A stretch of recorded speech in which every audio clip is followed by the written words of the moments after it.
Well, hello everyone, and thank you for joining us for another edition of our Navy League Learns webinar series. Today we'll be focusing on cybersecurity in high threat environments. Thank you to our speakers and sponsors at Dell, Deloitte, and Owl Cyber Defense for making today's webinar possible. I'd like to introduce our moderator, Mr. Scott Coleman, Vice President of Marketing at Owl Cyber Defense. With over 30 years of experience working in high-tech companies, both on the East Coast and in Silicon Valley, he has made a career of defining and developing real-time mission-critical software and hardware products for both government and commercial sectors. Scott, I'll turn it over to you now so you can introduce the speakers. Thank you. Great, thank you, Mike. Okay, thank you for everyone for attending today. We've got 4 panelists. I will be acting as today's moderator. I will be going through a series of different questions with the panelists, and we're going to be starting with Ken Walker. But before we get started, I'm going to go ahead and give a brief introduction to all 4 of our panelists so that we can continue the flow as we go through. So Ken Walker is joining us. As I said, he's the CTO of Owl Cyber Defense. Mr. Walker is responsible for guiding the technical direction of the company's products, services, and internal research and development. He has more than 30 years experience in information systems security and previously was a co-founder and chief architect for Secure Methods Incorporated. Also joining us is Mr. Scott St. Pierre. Mr. St. Pierre is currently on rotation to N2, N6, where he's serving as the acting Deputy Director of Cybersecurity and acting Navy Senior Information Security Officer. In December 2014, Mr. St. Pierre was selected as the NAVSEA Command Enterprise Information Technology Officer, a senior level executive position, which includes the duties of the Chief Information Officer. Prior to that, he served as the Program Executive Office, Integrated Warfare Systems Enterprise System Engineer. Also joining is Mr. Gordon Hanna. Mr. Hanna is a principal with Deloitte & Touche LLP, where he leads Deloitte's risk and financial advisories, cyber analytics, and reconnaissance offering in the delivery of cyber risk services for the defense sector. He has more than 25 years of homeland security, defense, intelligence, healthcare, and civilian sector experience, and more than 15 years of experience managing enterprise cybersecurity initiatives. And finally, Chris Thomas, as lead system architect for Dell Technologies. Mr. Thomas is a leading IT strategist and system architect for communications, cybersecurity, IoT, cloud, and digital transformation programs. Having over 15 years of experience in the IT industry with 7 years focused on large enterprise networks, he has been consistently recognized for his leadership and innovation in IT transformation programs that deliver breakthrough enterprise business results. Great. So as I said, we're going to start with Ken. Really today we're talking about not only high threat environments, but the high threat networks and the special meaning that they bring to the government and solutions being deployed to them and how that's working out with inside the DoD. So Ken, many people think of high threat networks sort of generically, as a domain or classification where threats exist, but exactly what are we talking about today? And can you get a bit more specific and explain what we mean by high threat networks? Sure. Yeah, so generically, high threat network, that's the reason why firewalls and cross-domain solutions exist, right? There's networks that, like the internet, are considered to be high threat. The NCDSMO, or National Cross-Domain Strategy Management Office, has recently defined what a high threat network means in the raise the bar requirements associated with cross-domain solutions. And basically it means the lowest classification network that's connected to a multi-domain CDS. So anything that's directly or indirectly connected to NIPR, for instance, is definitely going to be a high threat network. But it could also include partner networks, right? So some countries are a higher threat than others, and that might change dynamically depending on current events. And friend today might be a foe tomorrow. So those types of things tend to be a little bit dynamic. And basically, any particular enterprise CDS might have 0 high threat network connections, or it might have 1, or it might have several. So what we're talking about really is the connectivity between what's perceived as a high threat network and some other protected domain. Right. Yeah. Okay. So what is the, I know you have a diagram. Do you want to, should we pull that up at this point? Is that going to be helpful or? It might be helpful to see. Okay. So when looking at the diagram and thinking about the changes that are going on, why has the government gone back and redefined, how things are connected? Can you explain a little bit about the rationale behind this change and actually the modifications in technology, I guess through the diagrams themselves? Sure, yeah.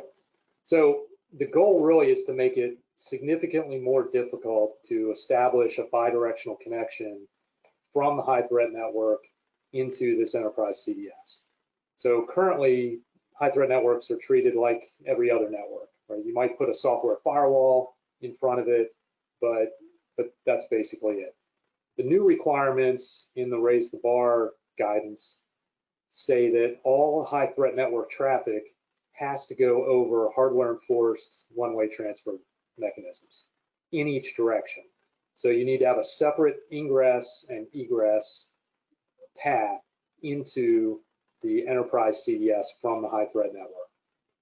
In addition, the rule of 3 is being enforced, which means all that traffic has to go over at least 3 independent filtering mechanisms before it can get back to the high threat network. And so, that second diagram will help there. So basically, all the traffic coming into the high threat, into the CDS needs to go through the data diode. In order for traffic to come back out, it has to go over a data diode, an independent data diode, and it has to go through another set of filtering. Generally speaking, the enterprise CDS itself is going to provide at least 2 of those filters, but you need a third set of independent filters and this data diode to satisfy all the RTD requirements. And again, the goal of this is to make it much more difficult for an attacker who's on the high threat network to establish a command and control type of connection where they can launch an attack on the CDS. So I'm hearing there's a combination of hardware being introduced here, as well as what you said, there's the rule of 3 in terms of filters. Those 2 things are at play to create the solution that now meets the new government requirements, just to be clear. Okay. Yeah. Good. So the key here, if one of the keys I'm hearing is hardware enforced versus software only, and I guess we're representing that as diodes here. So when we talk a little bit about what a diode is and what does it mean to be hardware enforced? Yeah. So the assumption here is that the attacker that's on the high threat network has full access to that network and do anything that they want. And the concern is that if you have software-based separation, then that's always going to be subject to some level of vulnerability that would allow an attacker to bypass or subvert that firewall or that protection mechanism. Hardware-based data diodes inherently prevent any kind of return traffic. And so what this allows is by forcing this kind of mechanism and using the hardware separation, you can enforce that filter pipeline and make sure that those filters are actually engaged before the traffic can make a round trip. With a software-based solution, that one-way connection really can't be assured adequately to prevent attacks on the enterprise CDS. So we're saying that today's sort of current state of the art is everything's you have the filters clearly, right? You have data being examined, et cetera, but it's the introduction of the hardware in combination that's different, is making that transition. Yeah, well, and really having the second set of filters, the independent set of filters, is also a new requirement based on the high threat network definition. Okay, so a layered approach with hardware enforcing it. Yeah. So clearly there's something about the hardware that's needed. Recently, folks may have heard of Ripple 20, which was sort of at the core of things at the bottom of the stack, so to speak, and it's in protocol stacks that are used extremely commonly, very widespread. Does this kind of thing help, or is it impervious to Ripple 20, or is it sort of mildly successful against that, or how does that how is this solution you're describing affect or support defense against Ripple 20? Yeah, well, Ripple 20 is a great example of why this type of protection is necessary. That particular set of vulnerabilities basically allows an attacker to create perfectly valid IP packets that'll pass right through firewalls, switches, routers, everything else on the network. And those packets can exploit issues on the equipment that has the vulnerable network libraries, network stack libraries on them, and cause those libraries to crash and do bad things.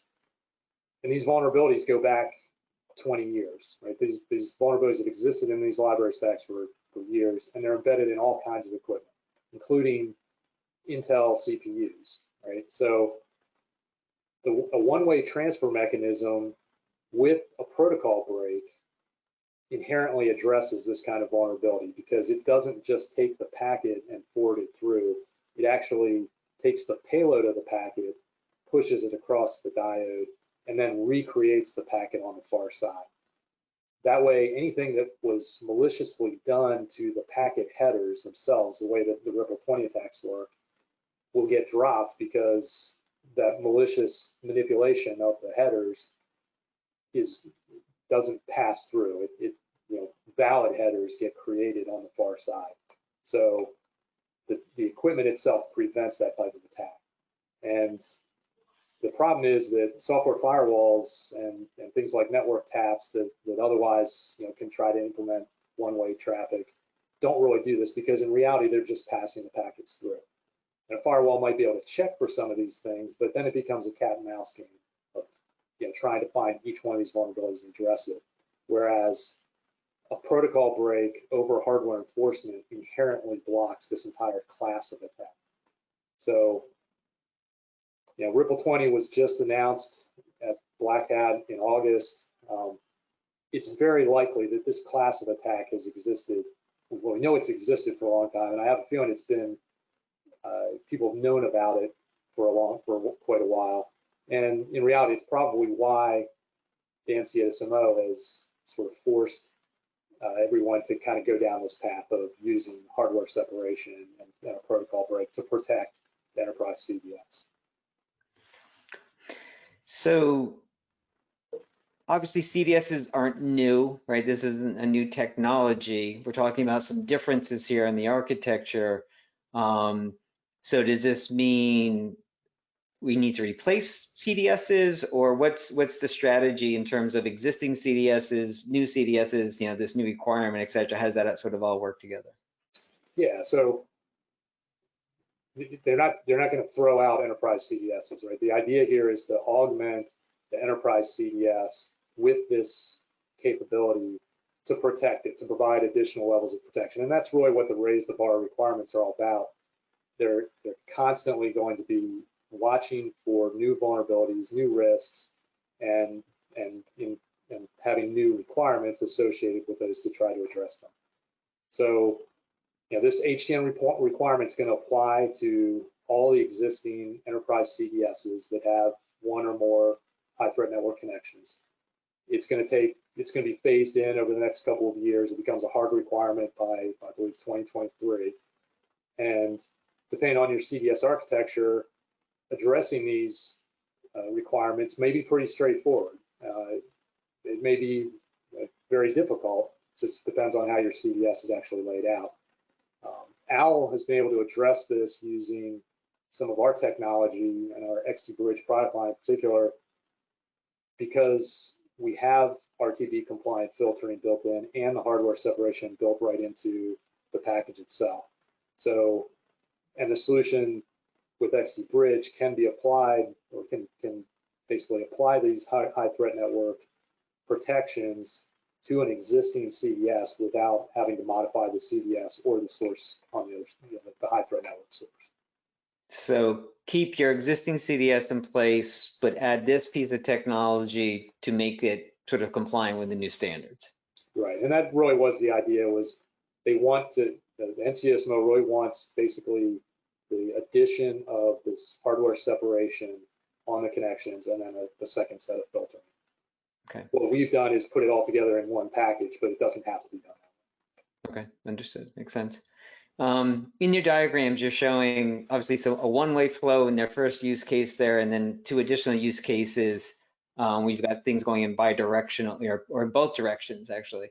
Can you talk a little bit about why you need, sometimes one way and sometimes sort of two paths going back and forth, I guess unidirectional versus bidirectional? What's an example of how you would use that? Right, yeah. So there's really three cases that need to be considered here. The simple, purely one-directional flow, like the first one, where it's typically going to be UDP-based traffic, and it might be one way coming in or one way going out, but it's the traffic really only has to go one direction, and the transport mechanism itself is one direction, like UDP.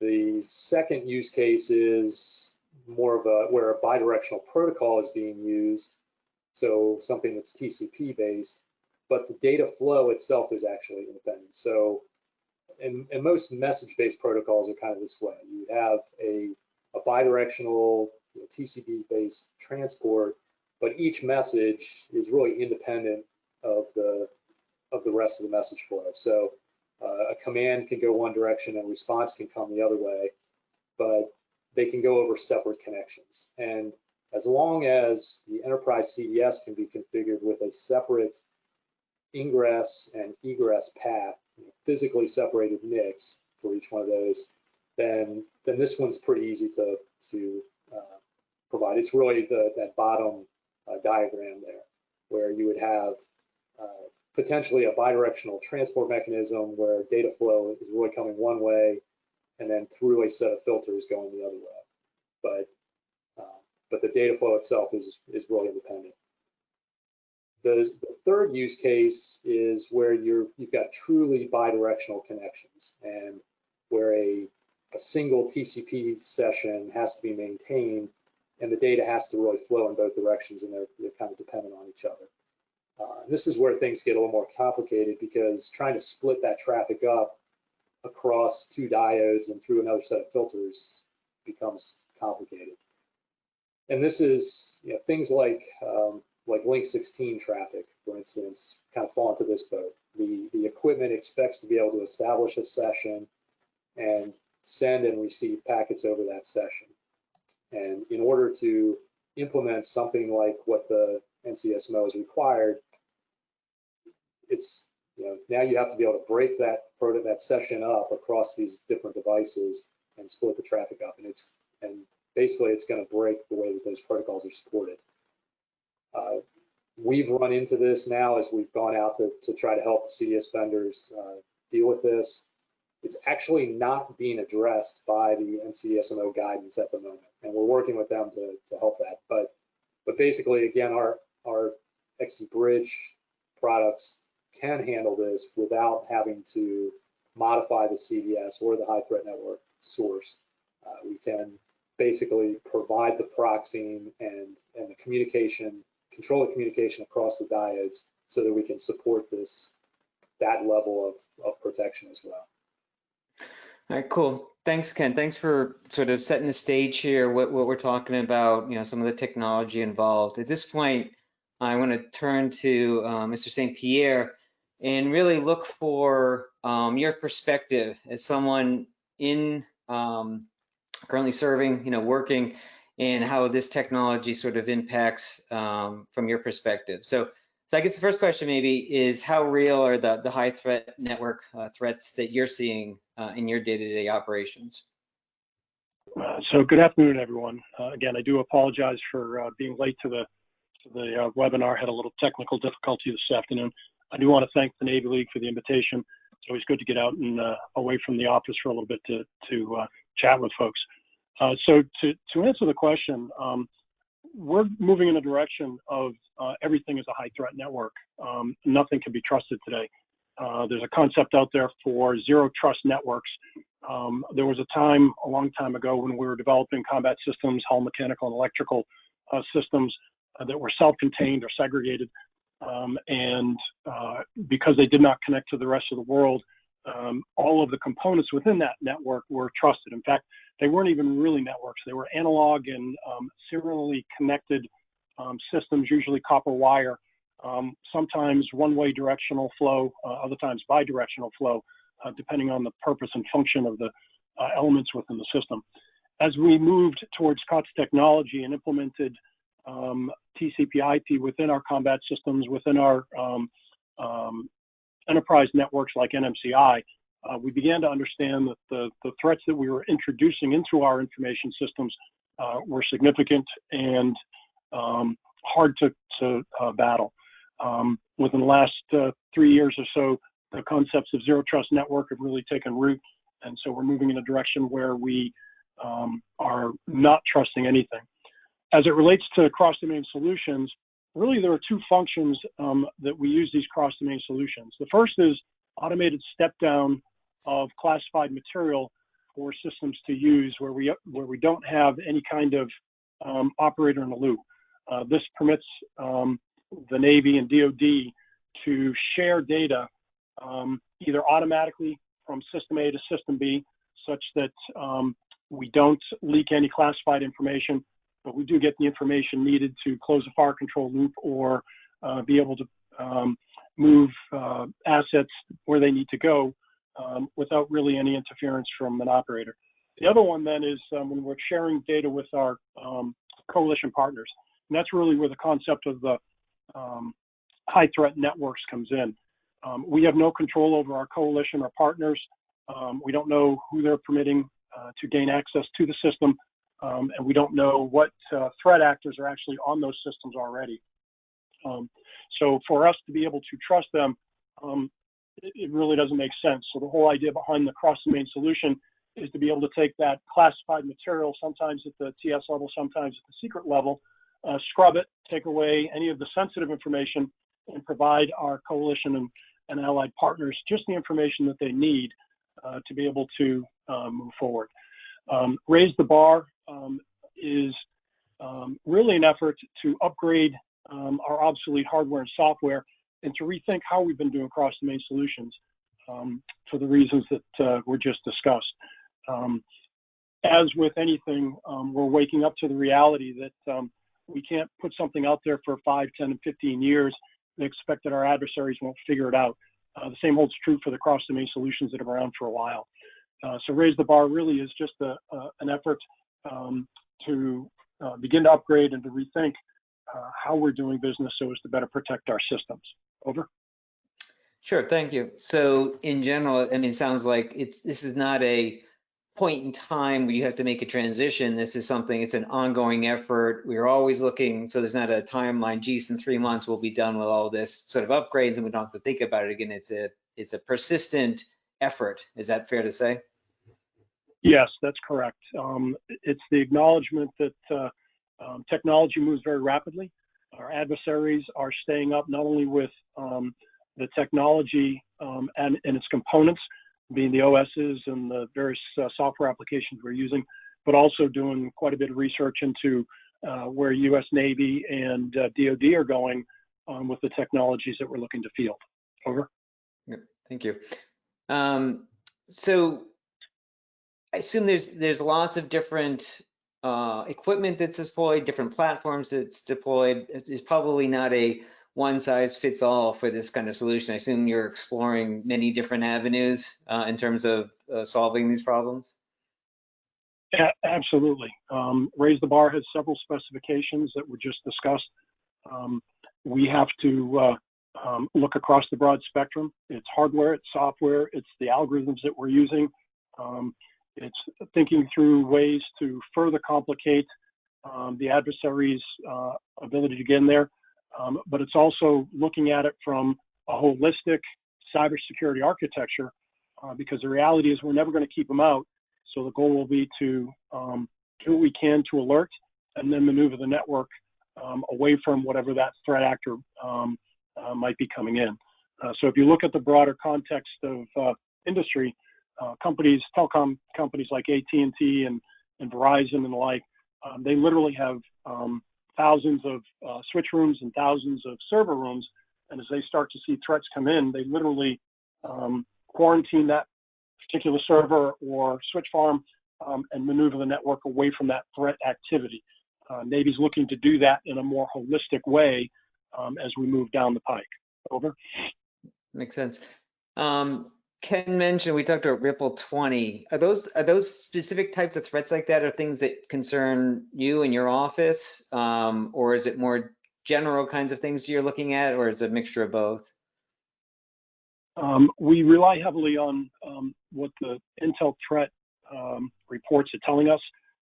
Ripple 20 is out there in the public, so I can't really talk about it beyond the fact that there are many threats of a similar nature that we're trying to grapple with. And because we're on a limited budget, we have to prioritize those threats and we address them as they come along. NSA really is the guru on this, and they help us determine which we need to address first and which ones we can kind of put on the back shelf for a little bit. Sure. Over. Yep, that makes sense. Prioritize and go out there and conquer. Makes sense. Thank you. At this point, I do want to bring Chris Thomas from Dell into the conversation. Chris, I know you've had experience in the DoD space. What is sort of Dell's approach, and what are you thinking about, from a Dell perspective as you think about high threat networks? You're on mute, Chris. All right, how's that? Can you hear me now? Yeah, we can. Thank you. Better. All right. Sorry about that. No. So when we start to look at high threat networks, I think similar to what Mr. St. Pierre was saying, right? The government and the world as a whole is moving toward a zero trust type of architecture, right? And we've always started to learn here now that the data is what's really important, right? Mr. St. Pierre pointed out a very, very valid point. Keeping the adversary out of the network is almost next to impossible, right? If they're dedicated, they're going to spend the money, time, and the resources to find a way in. What we can do, however, is protect the data, re-authenticate, ensure that we detect when they've made a breach, what they've had access to, gain visibility to. So for us, it's taking that holistic approach and building out the ecosystem of partners like Owl, like any of our other cybersecurity partners like VMware, so on and so forth, to take a defense in depth aspect to the zero trust architecture. Do you see with your customers specific, high threat network issues, that they're concerned about? Are there specific things, or are they more in the sort of like the long haul, like Mr. St. Pierre was saying, is the thing you're always looking at, you're always, addressing? Just curious if in the public sector that what the people you deal with, do they see the same kinds of things or same approach? Oh, most definitely. And it kind of depends on which industry we're talking about, right? So when you start talking about financial or healthcare, they're a highly regulated market as well, similar to federal. They just don't have all the same documentation per se that we use as far as policies and procedures. But everyone's at a different point in their transition as they're looking at it. And it goes back to that defense in depth type of conversation. So what they really focus on and hyper focus on is, I want to know when they got in, what they had access to. Do I have reports and analytics to show me how they gained access, right, for the forensics portion? And then can I take action? And can I take this action automatically, right? If it happens at 2 in the morning and nobody's there, it's still the same amount of threat as if it's in the middle of the workday. So they like it to be dynamic and automated as well. And can they take any analysis to do some type of predictive portion toward the network becomes self-healing or self-aware? So it sounds like a lot of what you guys are involved in is sort of the response part of a threat. Do you see indications that people are thinking more about, is there a way to do more prevention, or is it really just focused on the response and sort of mitigating that, as soon as it's identified, mitigating that attack rather than trying to prevent it? Or, where are they on that spectrum? Yeah, so from a preventative aspect, right, that comes down to the initial architectural design with us coming through, looking at what the application with the workload was intended to do, who's supposed to use that information or access that system. Once we come up with that construct, now we're able to put the controls in place for the policy enforcement and policy decision points. And we do that, from all the way from a hardware standpoint. At the chip level now with partners like Intel or NVIDIA, and then taking that and instantiating that through the virtual environment into your cloud environment, and then bringing in partners like Owl to put in that hardware-based root of trust as well, right, to give you that holistic aspect. Because what we're seeing, right, I think Ken pointed it out earlier, the networks have converged. Your IT network, your OT network, that's all in the same system now. They're all IP based. So there's, the different aspect of who's managing what. That's starting to be a very, very blurred line. I think we're seeing that even with the transition with technology, with cloud. Right? You used to be able to say, "Oh, I'm the Linux administrator." Right. No, you now have to be the Linux administrator, the network administrator. You have to know a little bit about everything that's going on versus a specialist in necessarily one area. Yeah, that's a really great point about the OT and IT convergence. We've had a lot of experience in both critical infrastructure and in the DoD Intel side, and we're seeing is, the operational side of a base or a platform, right, is not really much different than the operations of a power plant or a refinery or something else. And so that, those two worlds are what used to be very separate are very, very conjoined now, right? They're really integrated and working together. Is that the same kind of thing you're seeing between the IoT and the cloud? They're merging and they become a single interface point of people pulling stuff out of the IoT and trying to put it in the cloud, or are they treating them separately? Or what does that look like in terms of segmentation and threat networks and where the threats are coming from? So the biggest piece and the biggest driver for that is going to be the transition that we're having with 5G. Right? 5G enables you to start doing some of your compute processing out to the edge. When we start talking about 5G network slicing. So you're doing that segmentation. And I try to explain to people that if you've done this long enough, you start to realize you need the decoder ring that if I'm talking one technology area versus the other, essentially the system and the construct of how the computer cares about it is the same. It's just the terminology starts to differ.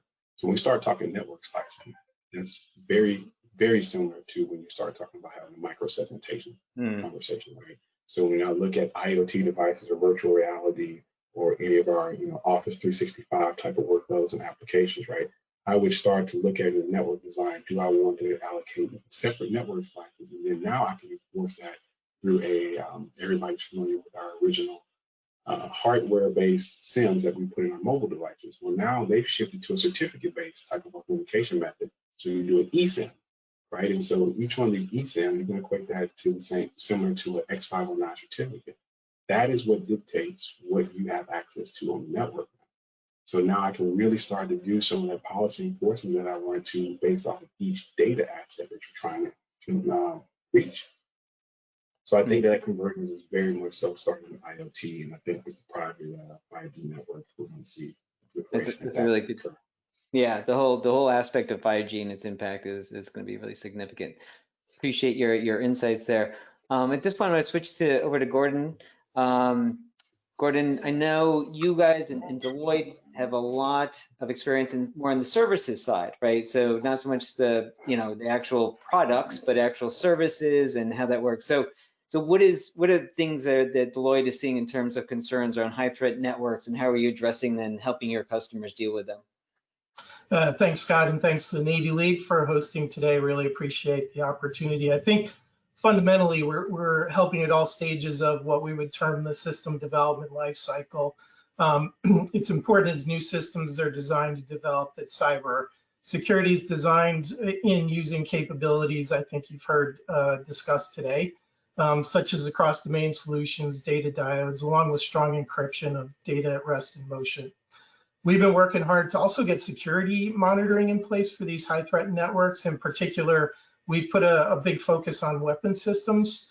We're actively working with relatively new capabilities such as model-based system engineering to better understand cyber risk in the context of the complexity of the threat of the high threat environments, along with an eye towards resilience. So not only can you defend an attack, but as you heard today, they're going to happen, and how do you respond and recover in a timely fashion. We can use this to also simulate potential attacks and measure impact. So we've seen a lot of potential with combining that concept of model-based system engineering with cyber risk to help better secure and defend these systems.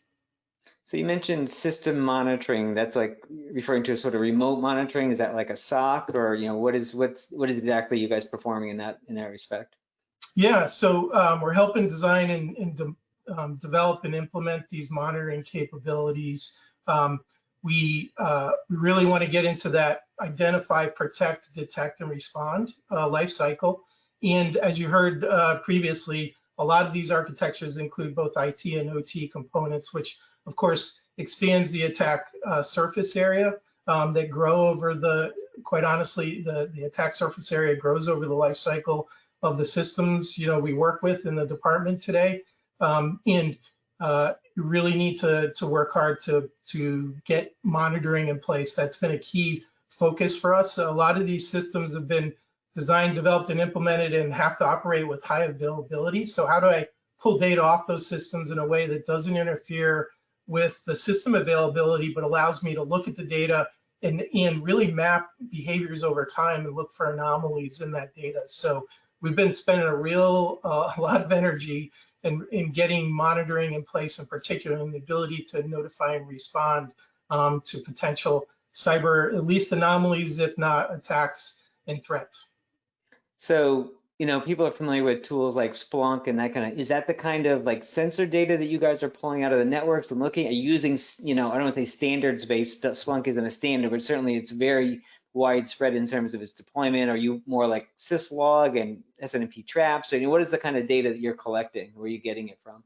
We tend to work with all the above. Okay. We work with multiple commercial products like Splunk, which we would consider a security incident and event monitoring capability with analytics that can be developed. Definitely work with that. But we also like to get our hands on as much raw data as possible and perform analytics on that. We have one of the platforms we operate is 13 billion records a day. So we found that open source types of tools can work well in those environments and be much more cost effective as well as high performing. So I think you heard with the availability of cloud, we've been able to move some of those large data sets where we can access scalable compute as well as storage for those data sets. So are members of your team actually taking action on the analytics, the things that you're sensing and detecting, or are you providing that as information back to your customer for them to take action, or is that sort of both? Yeah, we worked with both models. In some cases, some of these functions and hands-on are limited to specific people and roles. So in that case, we're just really alerting on what we see and with advice of, hey, we think you should specifically look at this. In other cases where we're essentially authorized to remediate and perform those vulnerability remediations, we'll do that. So it kind of comes in all the flavors and forms as you might expect, but I can tell you, a real focus in getting that monitoring in place is kind of that first step. And then of course, we want to get the ability to more automatically remediate certain vulnerabilities as well. How are you seeing customers sort of adopting the idea of segmentation and separation, to limit, the spread, or so you obviously identify an incident, and if you can keep it encapsulated to a certain part, right? Obviously that's the goal, right? So how are people adopting sort of segmentation and separation strategies? I think, segmentation is a kind of a root of good cybersecurity and hygiene, right? The ability to segment and protect, crown jewels, critical assets, those kinds of things, as much as you can put in place to protect, but also to monitor and in some cases confuse the enemy. So we see in a lot of cases, systems are built and timelines have to be met. But sometimes if you can think through in the early stages, can I put some deception capabilities in place? As you heard before, motivated nation state adversaries with lots of resources will do what they can to access these networks. But if you can put in, some confusing things that make them perhaps spend more money or more time, that can be very helpful. And then, the other piece we've really put some time into is actually looking at the entire supply chain. In some cases, and we've developed essentially abilities to ingest and analyze vulnerabilities in the supply chain, just as an adversary would look at elements of the supply chain, because in some cases that's been, pretty weak link for us, quite honestly, in the US. So, we've been really helping a lot of companies beef up their own cybersecurity. As you might expect, we probably heard of the CMMC, the Cyber Maturity Model Certification Program. We're putting a lot of energy into really helping companies, prepare for and hopefully receive those kinds of certifications. Good. So lots of different areas you guys are involved in and providing guidance on and sort of getting your hands dirty also. That's good. Yep. Good. So I'm cognizant of the time here. So I think we've got a couple of questions that have come in. So I'm just going to check over here and see what we've got come in. I did want to ask Mr. St. Pierre, because I thought it was a great point that Chris Thomas had brought up. So Mr. St. Pierre, talking about 5G, can you give us a perspective on where the Navy is in terms of adoption of 5G? Is that a service that you guys are looking to take advantage of? And what is the cybersecurity concerns there if you are in fact deploying it? So we have several USD R&E sponsored initiatives related to 5G. Tranche 1 was recently executed and awarded. Tranche 2 is in its planning stages. Essentially, we're looking at using 5G in a variety of ways. For those of you that aren't familiar, 5G is a really large pipe with very fast data rates, which really supports the research, development, test, and evaluation more so than any other area in Navy right now. However, it is an area that should prove useful as we look at base communications and being able to do things in a wireless manner. Security is a significant concern early on. The information that we received, and we haven't had a chance to truly verify this, was that 5G is not as secure as we might like it to be. The reality is it's technology unlike anything else and can be secured in a similar fashion to 4G or 3G. But we still have work to do in that particular area. Over. Great, thank you. So I'm looking now at some of the questions that came in. Ken, one is addressed to you. If you could talk a bit more about a definition of what is a data diode, so just offer your perspective on that, that'd be great. Sure. So a data diode is basically a class of one-way transfer devices. So typically it's going to be either an optical data diode or electrical, using electrical separation, but it uses a hardware mechanism to make sure that there is no return traffic through the device. So for fiber optics, for instance, it would be a single fiber that's connected from a transmitter to a receiver, so that the receiver, there's no way that the light can be emitted from the receiver back to the transmitter. If that's the only connection between the two sides, then essentially physics tells you that data is only going to go one way. There's other mechanisms to do that that are equally valid. Fiber tends to be used because it's fast and it's relatively inexpensive, but there are several different hardware mechanisms that are available to enforce hardware one-way separation. Can you talk about maybe a couple of use cases where that might help the people understand how they're used? So that's the mechanics of it, and what are maybe some interesting use cases or a couple you could cite?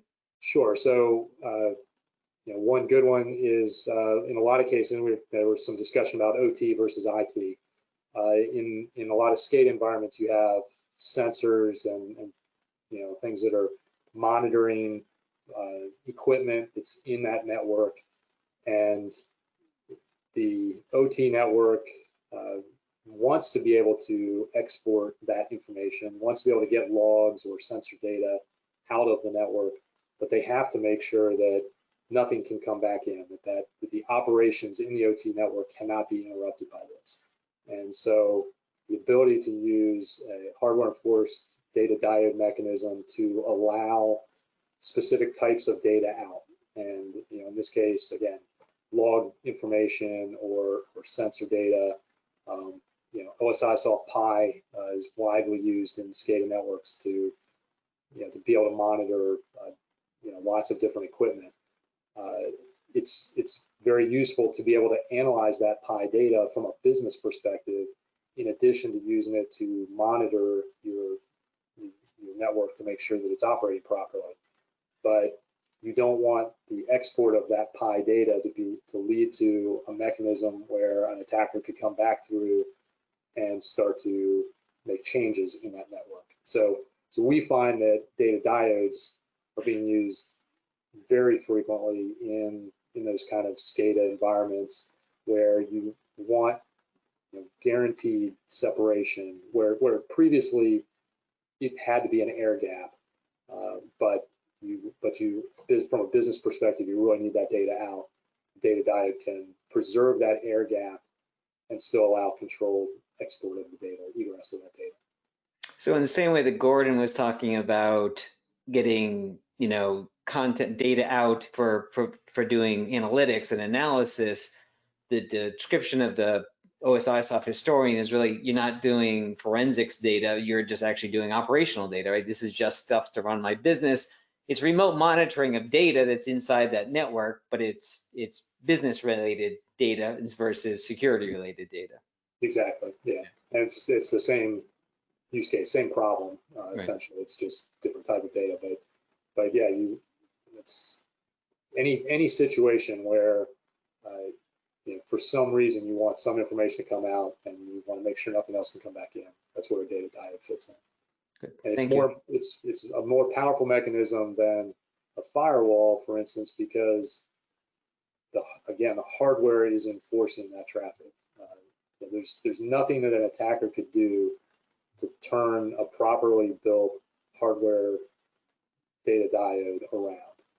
You'd have to actually modify the insides of the system to cause that to happen. And unfortunately, with any sort of software-based solution, that's it's not possible to do it that way. Good. Thanks, Ken. I got another question here, and I guess it's definitely directed to anyone in particular, but maybe Mr. St. Pierre, we'll start with you and ask you. The question is, and then maybe we'll ask, we can ask Chris and Gordon the same question, but is cyber threat hunting, is cyber threat hunting just devoted to finding internal cyber threats, or does it involve more than that? Does that make sense to you? Yeah. No, it makes sense.